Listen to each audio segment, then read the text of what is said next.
Si un génie de la lampe te demandait de choisir un super pouvoir, lequel choisirais-tu ? Moi, je demanderais à voir à travers les objets. Avec ça, on devient invincible, non ? Mais je ne pense pas qu'un génie puisse installer un mécanisme de rayon X dans mes yeux. C'est avant tout de la physique. À l'intérieur des machines de radioscopie qui permettent de voir à travers ton corps se trouve un tube de Crookes. C'est un appareil avec 2 électrodes, des conducteurs en métal qui portent le courant. La cathode est reliée à une source de courant chargée négativement et l'anode à la source chargée positivement. Les électrons chargés négativement qui sortent de la cathode accélèrent et rencontrent l'anode chargée positivement où ils doivent s'arrêter instantanément. À ce moment, un rayon X apparaît. C'est aussi simple que ça. Les électrons des rayons X qui traversent une matière peuvent se diffuser ou être absorbés, ce qui les ralentit. Plus la matière est dure, plus ils vont ralentir. C'est pour cela que les os humains, qui sont plus durs à cause du calcium qu'ils contiennent, ralentissent beaucoup plus les rayons X que les tissus mous qui sont composés à 70% d'eau. L'air n'impacte pas la vitesse des rayons. La manière dont les rayons X traversent les tissus se trouve imprimée sur la radio avec des teintes différentes. Plus le tissu est solide, plus la couleur de la radio sera intense. Les taches blanches représentent les os, les grises les tissus et les noirs l'air. En fait, les radios sont comme des négatifs de photos. C'est pour cela que les endroits plus clairs sont appelés les ombres. Imagine que des poumons sains remplis d'air apparaissent en noir sur une radio. Une marque de pneumonie apparaîtra plus claire, mais les médecins appelleront ça une ombre. Il y a un siècle, la possibilité de voir à travers une personne aurait paru simplement délirante. En fait, le père des rayons X, le physicien allemand Wilhelm Röntgen, les a découverts par accident. Le 8 novembre 1895, Röntgen était resté tard dans son laboratoire. Au moment où il allait sortir et où il a éteint la lumière et tous les appareils, il a remarqué qu'une bouteille contenant de liquide transparent dans un des coins du labo brillait d'une lumière verte. Et il a vu qu'il avait oublié d'éteindre un tube sous vide. Quand il l'a éteint, la lumière a disparu. Il a commencé à s'interroger sur cette réaction originale. La bouteille étant située à l'opposé du tube, cela voulait dire que le tube envoyait un rayon invisible. Pour vérifier sa puissance, le scientifique a mis différents objets sur la route du rayon. Une feuille de papier, du carton, un verre et même des morceaux de bois. Le rayon traversait tous ces matériaux sans difficulté. Mais quand il a placé une boîte contenant des poids en métal, Röntgen a vu leurs contours se dessiner sur le mur. Au moment où il a passé sa main devant le rayon sans faire exprès, il a vu avec horreur le contour des os de sa main sur le mur. Il pouvait voir à travers sa main. Pour enregistrer les effets des rayons X, Röntgen a ajouté une plaque photographique à l'ensemble et après plusieurs jours, il a réalisé la première radiographie de l'histoire. C'était la main de sa femme Bertha. Röntgen a réalisé qu'il venait de découvrir des rayons invisibles à l'œil nu mais capables de tout révéler. Il les a appelés les rayons X. Mais il n'a pas du tout imaginé la grandeur de son invention. Quand on lui a proposé de la breveter, il a explosé de rire. Il ne voyait pas dans quelle science les rayons X pourraient être utilisés. Il s'amusait juste à découvrir leurs propriétés en leur faisant traverser différents matériaux. Il a ainsi découvert que seul le plomb ne les laissait pas passer. C'est pour cela qu'aujourd'hui encore on utilise du plomb pour se protéger des radiations.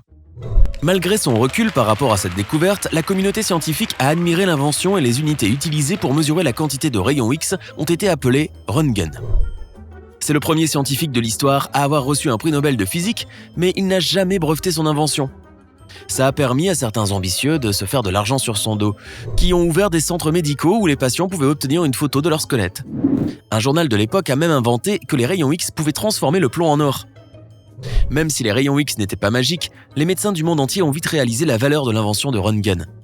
Ils ont commencé à utiliser des machines à rayons X pour diagnostiquer des fractures à partir de 1896. Plus d'un siècle a passé depuis leur invention en 1895, mais les rayons X sont toujours vus comme une des avancées majeures de la médecine. Les rayons X ont permis de diagnostiquer beaucoup de maladies graves de manière simple et précise. C'est dur à imaginer, mais avant que les rayons X ne soient inventés, les médecins ne pouvaient pas observer l'intérieur du corps sans opérer.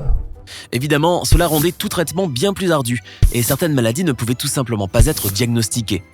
C'est aussi pour ça que les patients n'avaient pas vraiment confiance en la médecine et que les médecins ne pouvaient jamais prédire l'issue des interventions. Les machines à rayons X se sont bien modernisées depuis, mais leur principe reste le même. Ce n'est qu'au milieu du XXe siècle qu'on a compris que la technologie des rayons X n'était pas totalement sans danger, dans la mesure où elle expose le corps aux radiations. Son effet est différent selon les parties du corps qu'elle touche. Par exemple, la dose de radiation que tu absorbes après une radio des poumons est équivalente à celle que tu absorbes en 10 jours en marchant dans la rue. La dose d'une radio de la main équivaut à 1 jour dans la rue.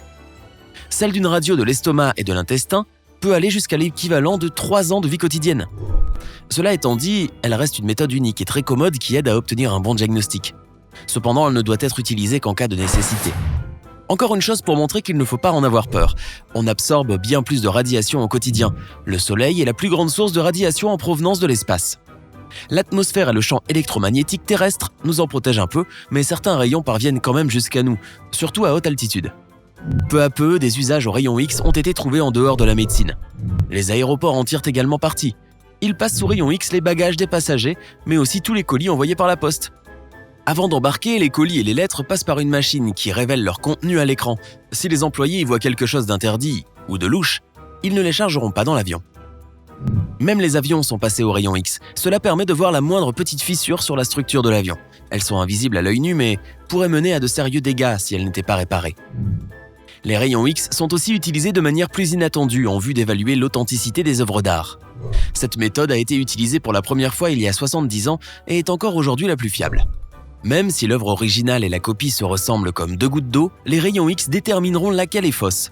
Ils permettent de voir comment l'artiste a peint les couleurs sur la toile, quelle technique il a utilisée et le nombre de couches de peinture existantes.